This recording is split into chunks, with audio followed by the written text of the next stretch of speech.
Hello, everyone out there in the podcast world. This is the Harboring Light, where I give a conservative take about the world around me. So, feedback, questions, comments, concerns, show ideas, feel free to reach out to me through email, Substack, X, and of course, fill up the comments on YouTube. I post on YouTube, and it'll be greatly appreciated. And also, like, share, and subscribe on YouTube there. And I post on Sundays. Exclusive content, and then I also post for free on Substack. You interested? Listen to me both ways, and you want to give your support and get even more exclusive content, be a supporter. All right, so some of my audio platforms that I'm on are Spreaker, Spotify, Pandora, iHeartRadio, Amazon Music, just to name a few. Now, this episode is all about the song Waiting for a Star to Fall. So this song is the start of me I'm going to break it up to where until the 14th, talk about exclusively Valentine theme topics. And then to close out the rest of the February, I'll just move on to other topics that are not Valentine related. All right, so here we go.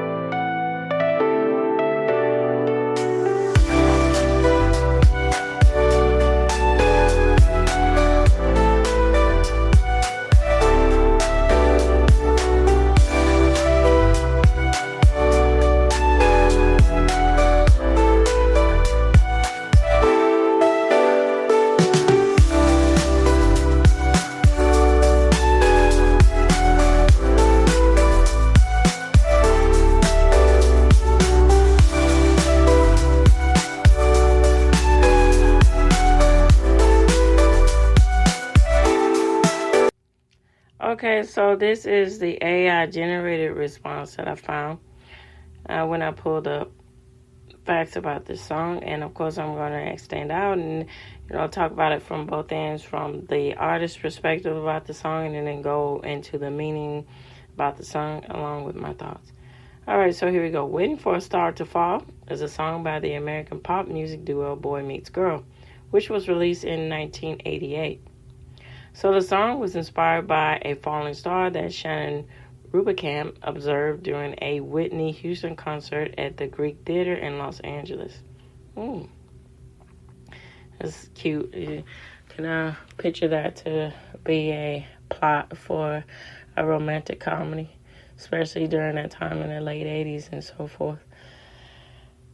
Okay, so Shannon and George Merle, members of Boy Meets Girl, initially offered the song to Whitney Houston, but were rejected by Arista Records CEO Clive Davis. It was also recorded by Belinda Carlisle for her album Heaven on Earth, but she refused to include it on the album. And that's quite interesting that, that was going on a lot, especially what I mean by this, so when all was growing up, and then shows like Behind Music popping up in the early 2000s or so, and other shows, they go in the inside, point of view about the music industry. And it's quite interesting about as far as the persona for different songs that get passed along. One artist or rejected is not their forte, or they don't think that it goes along again with their persona, and it goes on down the line to making or breaking, careers. And it's quite interesting, if I'm not mistaken. So, a really good example, if I'm not mistaken, I think this is what happened. So, up and coming artists like, for the soundtrack, Don't You Forget About Me, and from Simple Minds. That song, it was passed along by other artists, and they picked it up. You know, they were a Belfast, Ireland band here, and they're at Belfast, I think, but Ireland band, nevertheless. And, you know, they were up and coming, and that song just skyrocketed their career. And, you know, it's quite interesting how that happens. All right, so inspiration. The title and lyrics of the song were inspired by a shooting star, as I was saying. But this concert by Whitney Houston was in 86. So recording Shannon Rubicam and George Merle recorded the song themselves after it was rejected by Houston and Carlisle. So the release. The song was released in June of 88 as the second single for Boy Meets Girl and second studio album, Real Life. So the performance chart. So how did it do? It became a chart hit, reaching number 5 on the U.S. Billboard Hot 100, number 1 in Canada, and number 5 in Ireland, and number 9 in the United Kingdom. Lyrics. The lyrics describes a yearning for a romantic connection and the hope of a miracle, which with phrases like waiting for a star to fall and trying to catch your heart is like trying to catch a star. So on to remixes and covers. The song has been remixed and covered by various artists, including Cabin Crew and Sunset Strippers, who achieved success with their versions in 2005. So influences. The upbeat tempo and catchy synth pop elements were influenced by Ronald D. 50 and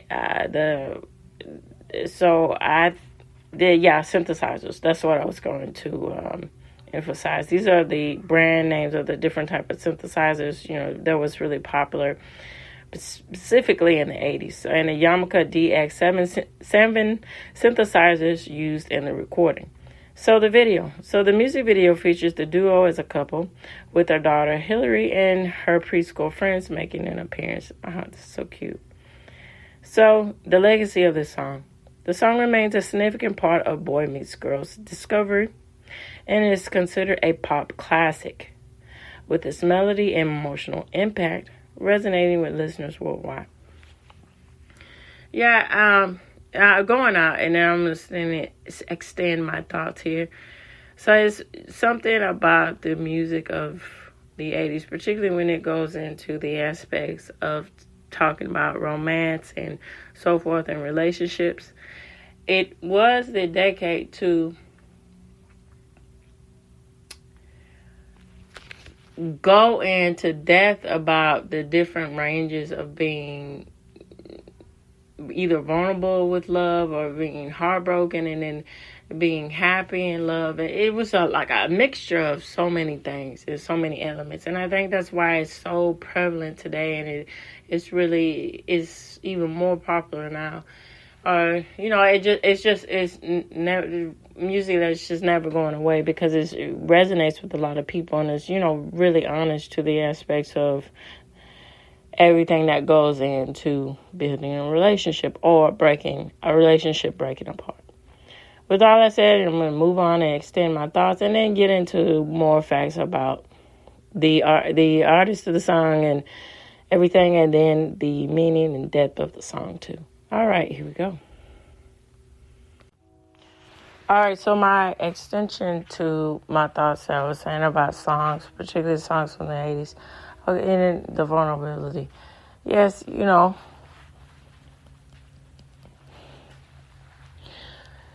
so yes, of course, songs that were before then from the 70s, 60s, and so forth, you know, they touched on the subject matter. But it seems like, or from my point of view, that something about in the 80s particularly, they did a they went full throttle and did a different range of styles when it comes to love songs. So, for instance, they started doing,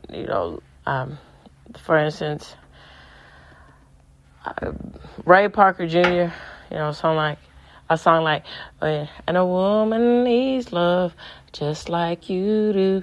Songs like that. And then the Baby Come to Me that I talked about last year and so forth. Songs like this. And then Bobby Womack and then Luther Vandross. And then also with the amplification of female empowerment, like Tina Turner really made a name for herself with that and everything.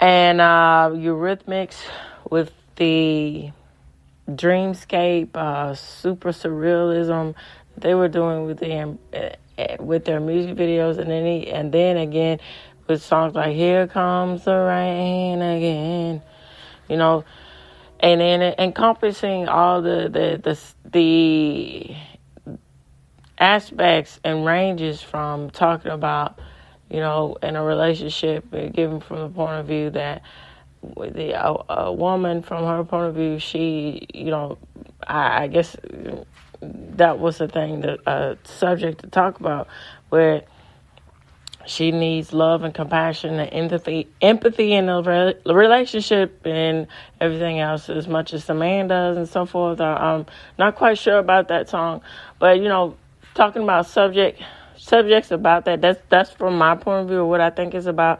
But I'm going to further research into that and talk about that on next year. And then Eurythmics, when they're talking about the isolation, the loneliness that can happen when you miss someone or love lost, things like that. And then, again, as I was saying about, it was really a big ticket item with female empowerment. And so you get different songs about the aspects of falling out of love, figuring out love. And I as I mentioned about Tina Turner, but also with Patti Smith, artists like her, with her song when she was in Scandal, and then when she went out on her own, but Goodbye to You, songs like that, and then The Warrior, songs like that. It's about, again, falling in love and then turning out of love and realizing the repercussions for making a bad mistake with Goodbye to You. And then Warrior, realizing where you stand, what you want in love, and then going through the ups and tribulations, and I guess the battle of going through it, and then coming out of it, and then staying in your reign, and asserting yourself, sort of, and then getting through the tribulations with that. And that's quite different as the perspective about the aspects of love and relationships. And then when she teamed up did a duet with,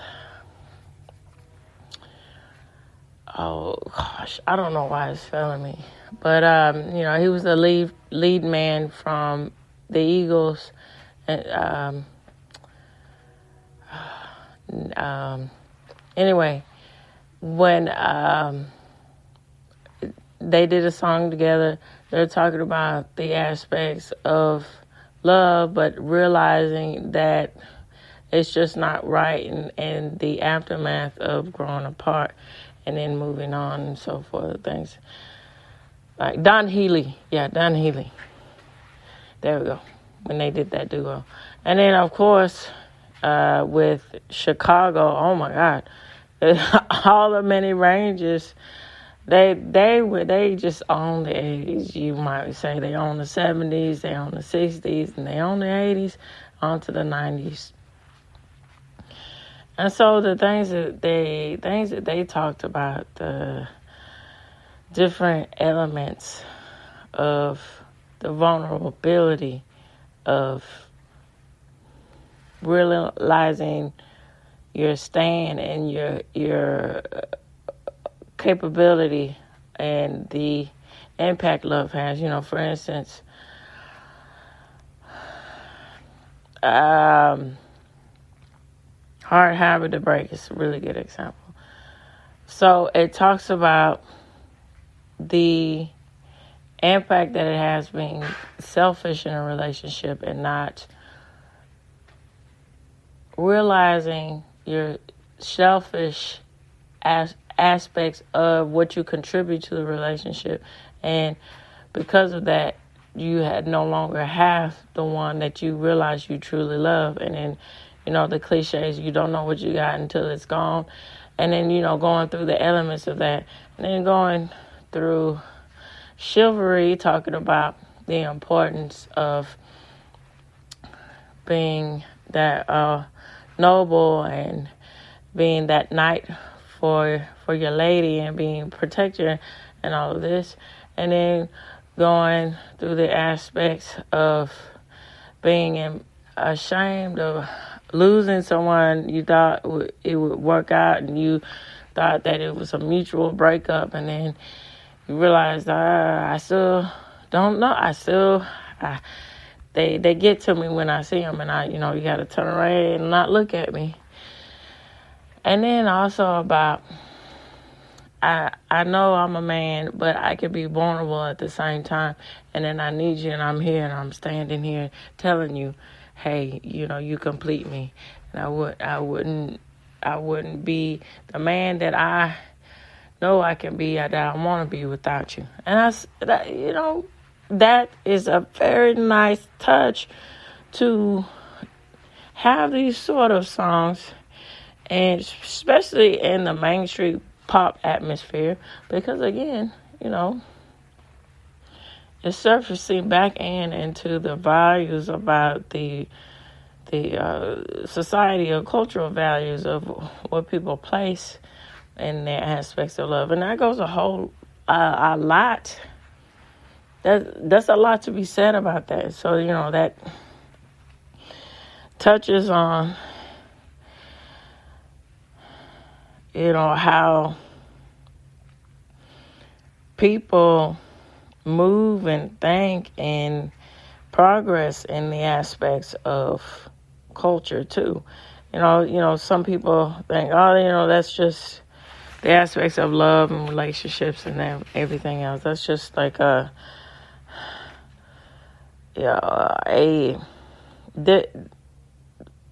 it's not the be all end all of everything. It's just a means to an end. Some people think it's just a means to an end and so forth. Hey, that might be, but you got to think and realize, when you do have healthy relationships, when you do have the emphasis of how important it is to have family, friends, and so forth in your life, and that instills a society that's more tight-knit, to where, when things do happen with the aspects of global changes and so forth, the aspects of economic changes and so forth, people tend to thrive better a lot better when they have the aspects of understanding the importance of building relationships and so forth, of maintaining healthy and good relationships and so forth, instead of, just being in the stagnant reality of everything is centered around me, or, our tribe with love and it's nothing new, or so forth. And that's something I think to consider. And I think that adds a different element to the aspects of love and song. All right, so I'm going to get into more facts, and then wrap everything up with those facts. All right, here we go. All right, so these sources will be provided for you in this episode. So I'm starting out and reading from Song Facts. So this song charted 9 in the UK and 5 in the US. And of course, it was released, as I said, in 1988. And it was a part of Real Life. That was the name of the album. So here we go. It says they Songfacts interviewed them, and this is what they're saying about their point of view about the song. So we met at a large Seattle.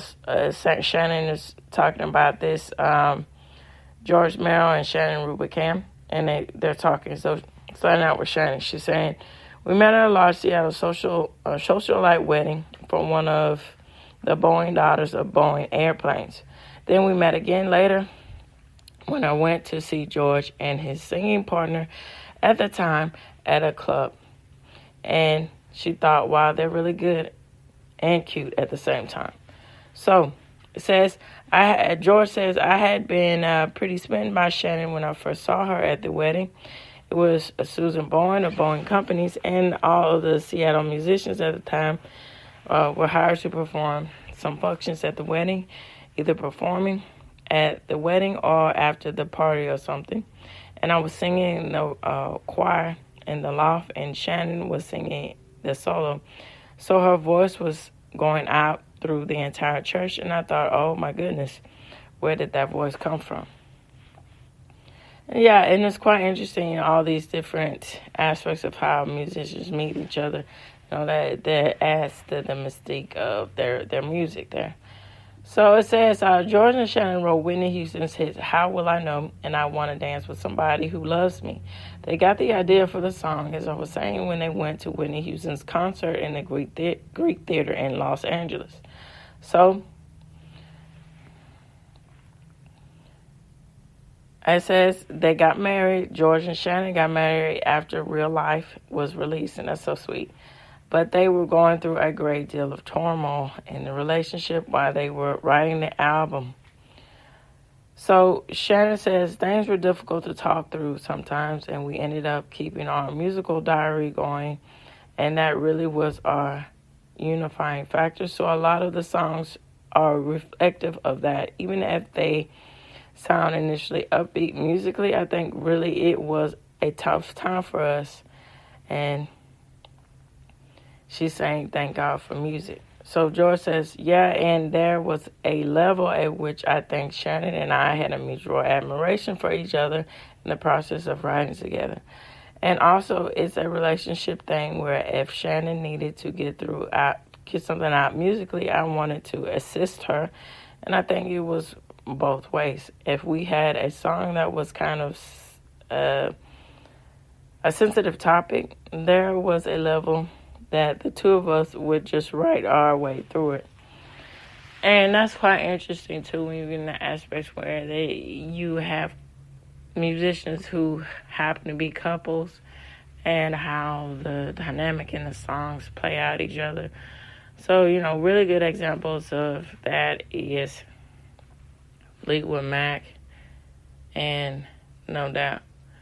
So with Fleetwood Mac, there's a lot of wild theories that goes out about that. So the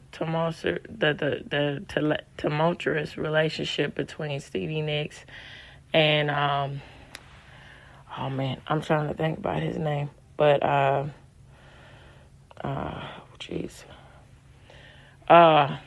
but them two, and then the other relationships that was in the band, and that you can see all those things playing out with each other, and then they're going on interviews and talking about Stevie Nicks too. More so talking about being very vocal about, in the start of the relationship,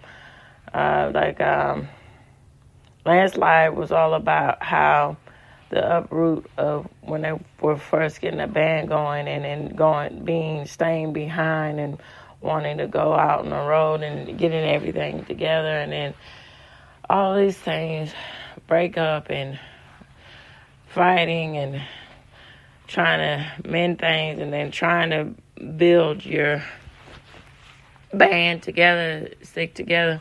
And some people have theories that bands are really all about relationships and emotion and interpersonal relationship, and that's what makes the band or whatever. And I digress with that. But also with No Doubt here, with Gwen Stefani and all of that, when, it was this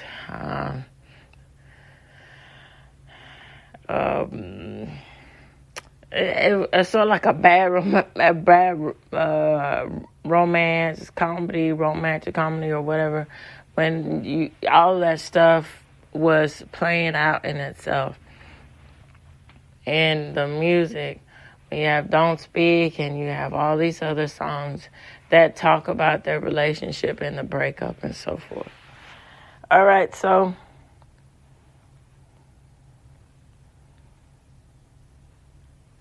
let me go to the end of it. So George and Shannon were married throughout the 90s and broke up around 2004.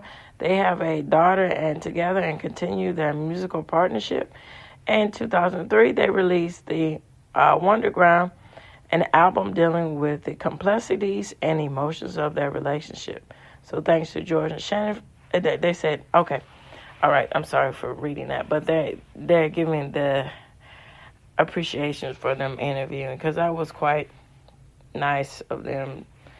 Even, some people say, oh, it wasn't nice, they were paid to do it. But, even more so, it's nice to them to take the time and give that perspective and everything about the elements of the song and the elements of their band and so forth.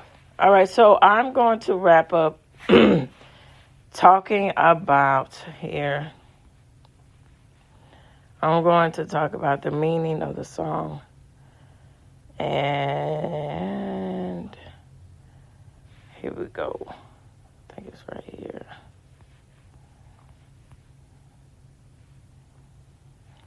All right, so here we go. So in the realm of the classic 80s pop anthems, there lies a track of starry-eyed wonder that not only captures the essence of romantic yearning, but it also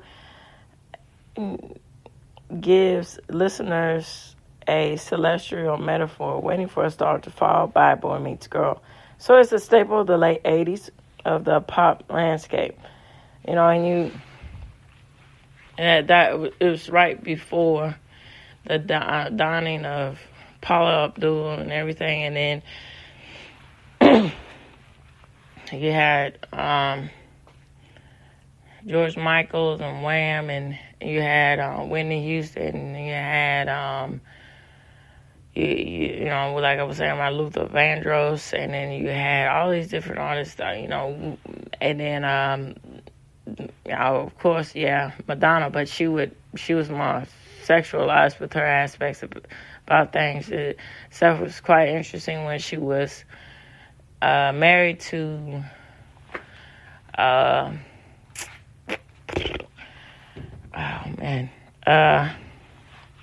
these actors, getting them straight.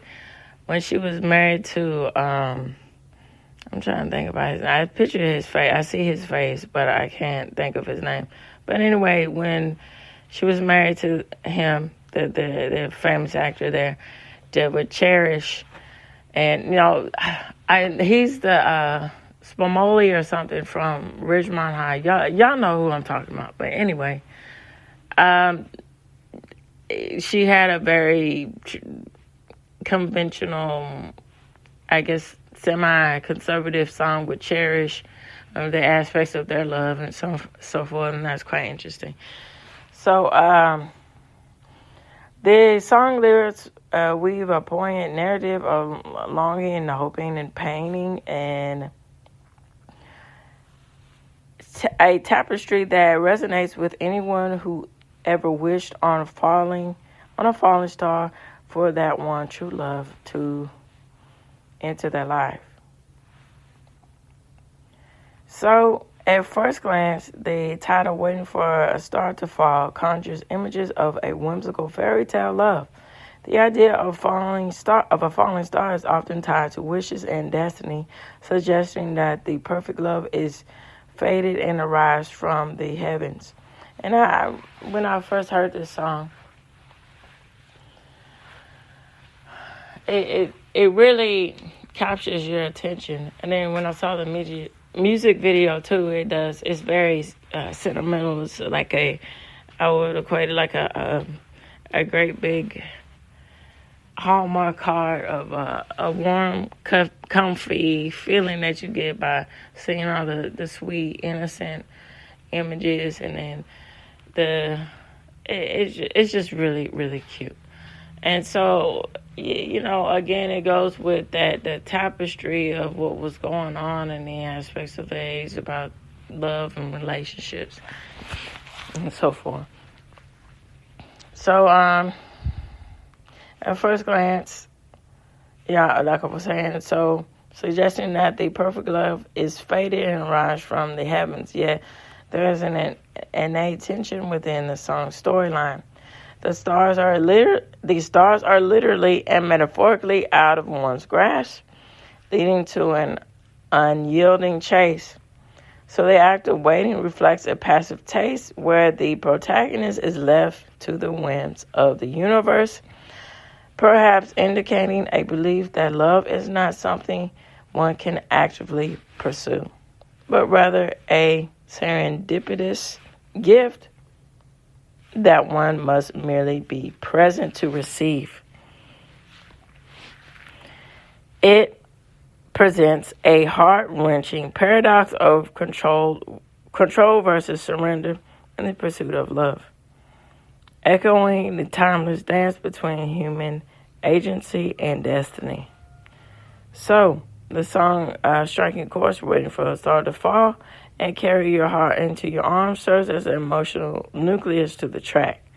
It binds the listener to the central theme and of waiting for an extraordinary love that is destined but not guaranteed. And that's quite true, the aspect.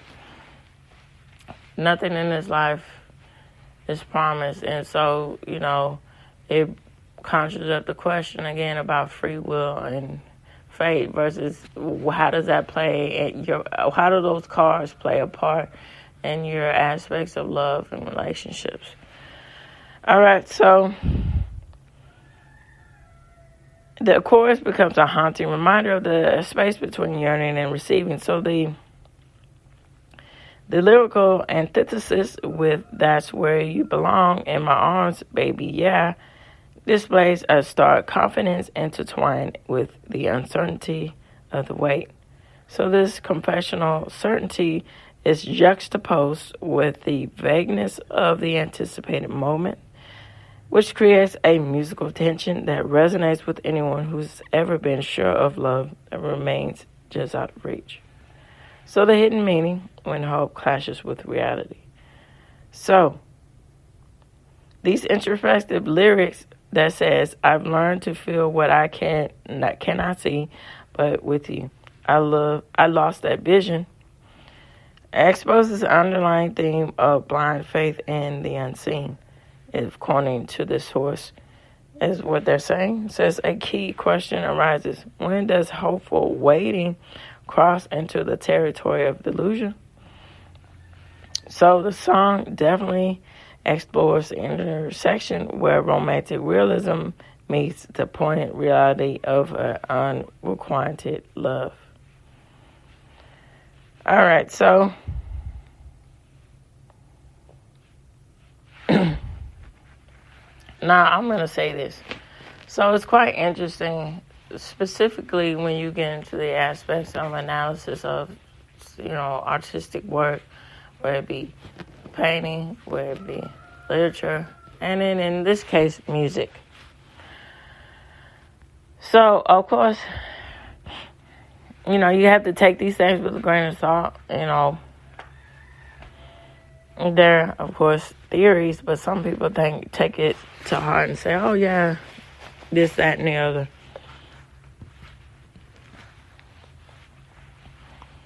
But, it's one of those things, you get beside yourself and you say, oh, well, the true source, or, talk to the source that created it, what is their point of view, and they can either deny or confirm or up the ante of the theories there.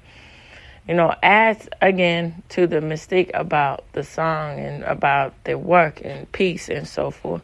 And that's quite interesting. Another interesting layer to the aspects of music and interpretation here. All right, so the song's legacy and the tapestry of pop culture. So having outlasted the initial burst of the 80s euphoria, waiting for a star to fall remains an intricate piece of pop music history. It's a song that continues to resonate with generations, from those who spun the vinyl upon its original release to digital narrative streaming the classic hit through modern devices. The song's legacy and its ability to tap into an element desire encapsulates in a synth-laden soundtrack of the era. So as new artists sample its rhythms and covers, they reinterpret its message. The song's essence is reinvigorated and it finds relevance in contemporary love stories. So the longing, which encapsulates in its lyrics, has become a touchstone for those who wonder about the love that's written amongst the stars. So this in itself is a timeless question wrapped in a melody that refuses to fade into obscurity. So this closes out everything. So what do you all think about the aspects of love and music? The love songs and so forth. Reach out to me and I'll have all those links provided for you. All right, so this is the end of the Hovering Line. Tune in, turn up, and absolutely take care. Bye-bye for now.